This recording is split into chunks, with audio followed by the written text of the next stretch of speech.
Next month, we're going back to live with my parents. My husband Ben told his sister-in-law Holly. To our surprise, she seemed really happy about it. But when moving day came, I got a ton of calls. After unpacking, I found out that Holly had given out the wrong address. I didn't get to hear the full story and felt really upset. My name's Jane, I'm 35, just an ordinary office worker. I live with my husband Ben and our fourth-grade child. We both work hard to make ends meet and have a happy family life. Everything was going smoothly. Then Holly came to visit. At first, she said she just wanted to hang out, so we welcomed her warmly. But she started showing up unannounced every few days, acting more and more arrogant each time. Holly knew when I finished work and would time her visits accordingly, making herself at home and helping herself to our food and drinks. It got so bad that she even started eating our kids' snacks. I tried talking to her about it, but she wouldn't listen. Instead, she'd get mad and impossible to deal with.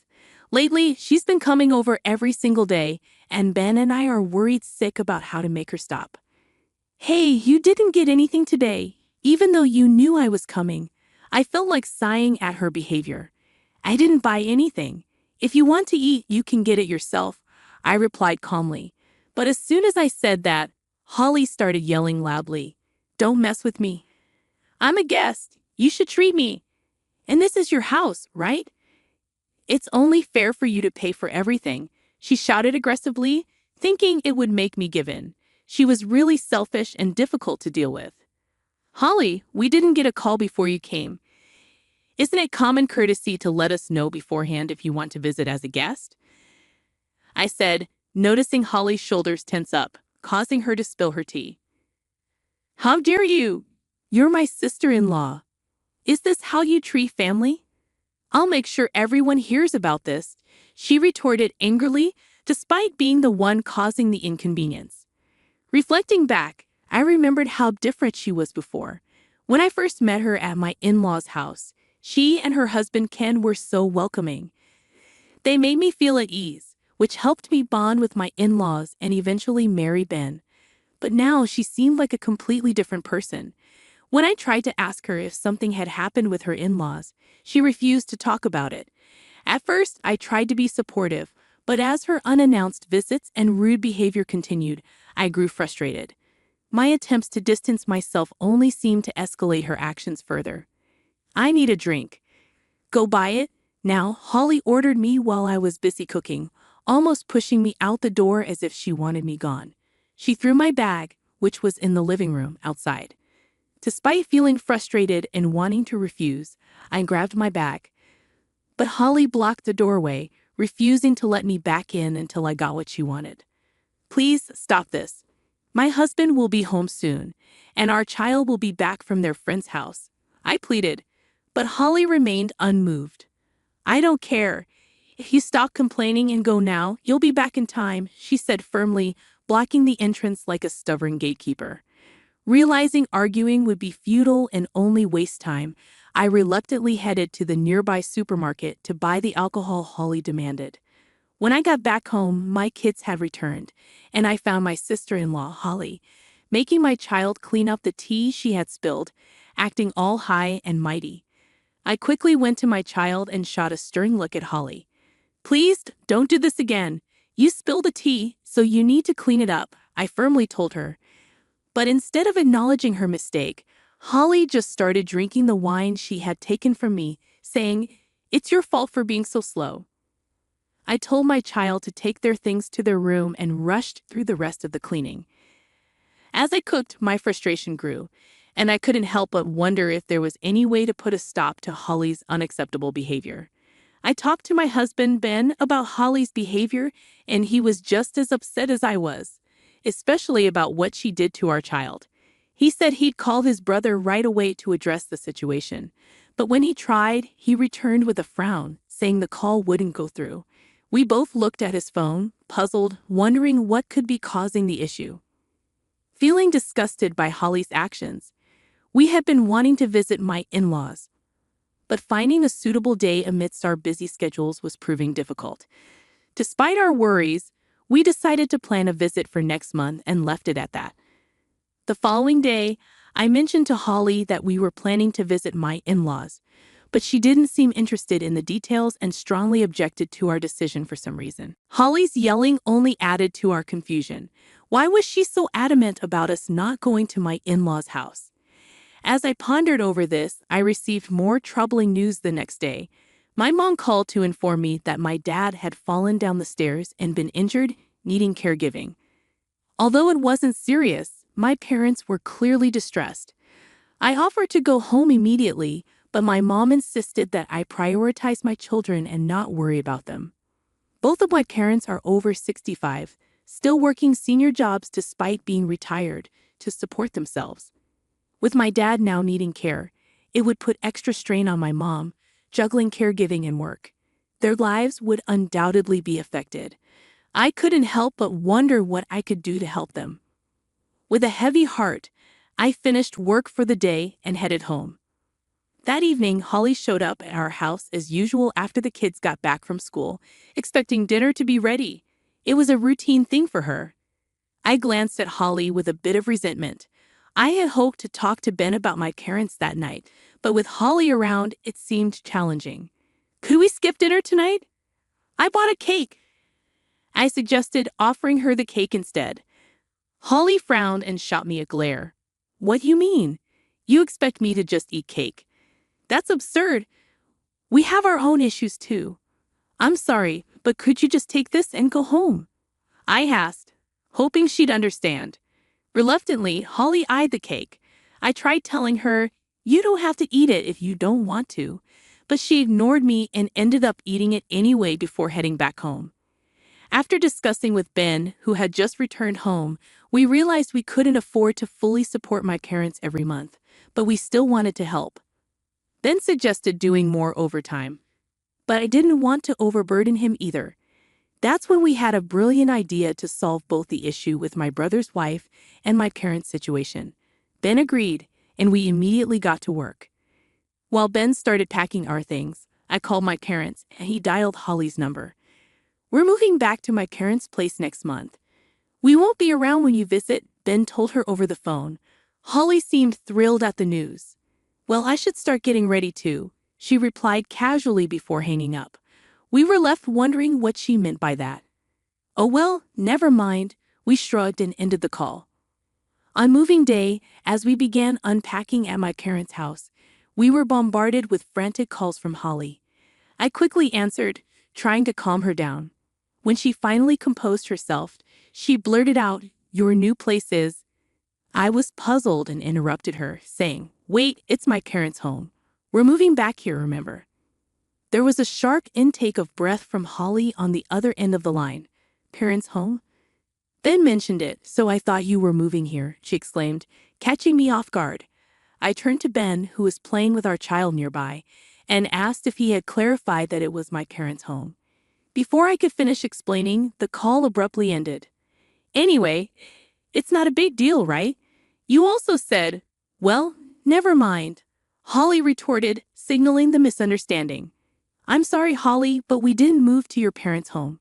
We've already finished moving," Ben tried to clarify, but Holly had already hung up on me while I was explaining. Frustrated, she started blaming me for the confusion. When I asked about her plans, Holly revealed something surprising. "I thought you'd unload all the tedious house chores onto us when you moved in," she said, leaving me speechless. Ignoring her condescending tone, I explained why we made the decision to move. "Your frequent visits were becoming overwhelming, Holly." Around the same time, my mom informed me that my dad had been injured and needed care. When Ben and I discussed it, we thought moving back to my parents' home would help keep you at bay and allow us to assist my mom. Holly's response was simply a threatening "huh." My parents' home is conveniently located near our child's school and close to our workplaces, so the move went smoothly, like hitting two targets with one shot. We had planned to explain this to Holly, but she abruptly ended the call, so we didn't feel responsible for the misunderstanding.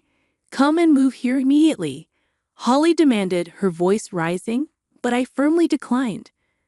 While living with Holly's family didn't sound bad, I couldn't bear the thought of being taken advantage of. Plus, my parents are going through a tough time right now. Despite my explanation, Holly refused to accept it. So, you won't listen to me? Suddenly, we heard Ben's brother's voice on the line. Holly gasped and stepped back. Is everything okay, Holly? I inquired, concerned. Holly pleaded urgently, please, just come over now. What's wrong? Hurry up. I wondered why my sister-in-law was so frantic. Holly's urgency left me speechless, and then she abruptly ended the call. After hanging up, I filled Ben in on my sister-in-law's urgent plea, and he grunted in response. Guess we better check it out, he said, offering to drive. Amidst the chaos of just having moved and dealing with various tasks, I quickly arranged for my parents to watch the kids while we visited my in-laws. Luckily, they were both home and agreed to help out, allowing Ben and me to go together. Upon reaching my in-laws' house, I rushed into the living room. There, I found Holly looking dejected, while my mother-in-law and brother-in-law appeared furious. They offered us tea and explained the situation as soon as they saw us. Holly ran away from home after we confronted her about her reckless spending. We've been trying to reach her, but she's been avoiding us, my brother-in-law explained, shooting a glare at Holly. I was stunned to hear this revelation. I hadn't realized Holly had left home. Ben shared my disbelief, giving Holly a questioning look. Apparently, Holly had even dipped into my savings. I had been trying to contact her to retrieve my money, but she had been unreachable. Today, she had suddenly returned home. Hearing about our move-in plans, they assumed it was a misunderstanding. Surprised? I instinctively shook my head. Then Holly, who had been quiet until now, spoke up defiantly. Mom, it's your fault for interfering in my life. I spent the money to ease your stress. It's not a big deal. She slammed her fist on the table, her face flushed. But neither my mother-in-law nor brother-in-law backed down. Stop making excuses. You quit your job suddenly and expected us to do all the housework and cooking. How can you claim to be stressed? Exactly. You spend all the money we earn on designer bags. It's unacceptable. They both raised their voices angrily, their faces red. Holly, showing no remorse, simply looked away, not taking the situation seriously. We had no clue about the turmoil brewing in my in-laws' home. My brother-in-law's voice rose sharply. Enough is enough. Are you also causing trouble for my younger brother? If you're so unhappy, let's just get divorced. Stay out of our lives. Holly's face drained of color, panic evident in her eyes. Wait. Why does it have to come to that? I was just trying to take care of you two, she pleaded. Ben and I exchanged a sigh. It was us who took care of you. You came over every day, ate and drank whatever you wanted from our home, even had dinner without contributing or lifting a finger to help. I interjected, earning a sharp glare from my brother-in-law. That's because it's your house. I'm a guest, so why should I pay? Holly spoke selfishly, leaving us speechless. My determined brother-in-law retrieved divorce papers. I've had enough, Holly. Sign these and leave. Stay away from this house and my younger brothers. Holly was taken aback by his resolve. And you need to repay Mom's savings in full. We'll settle it through a lawyer. Holly's shock was palpable, her face paling. I wonder how much she spent, I mused, noting her reaction. I don't have that kind of money, Jane. Both you and Ben are working, right? You must have some spare. Holly, flustered, turned to me for assistance. I shook my head, meeting her gaze. We simply can't afford it. We have our parents' healthcare expenses, our children's support payments, and our own living costs to consider. You'll have to find a solution on your own. I explained firmly, and finally, Holly accepted the reality and gave up. Following her brother-in-law's ultimatum, Holly was obligated to fully reimburse her mother-in-law's money. She enlisted a lawyer and had the arrangement officially documented to ensure accountability. Her brother-in-law informed us of this development and offered another apology, saying, "I'm sorry for getting you involved." We felt a sense of relief knowing that our concerns had been addressed. Interestingly, it appears that all the food and drink consumed by Holly at our house was also included in the mother-in-law's claim. While full repayment might be challenging due to the lack of detailed records, some restitution may be possible. My husband and I express our gratitude to my brother-in-law. It turns out that Holly had borrowed money to cover her expenses during her absence and is now struggling with that debt as well. Meanwhile, I've been dedicating my time to assisting my mom at my parents' home. With Holly no longer a source of concern, most of my stress has dissipated. Moving forward, I'm committed to working diligently to safeguard my cherished parents and family.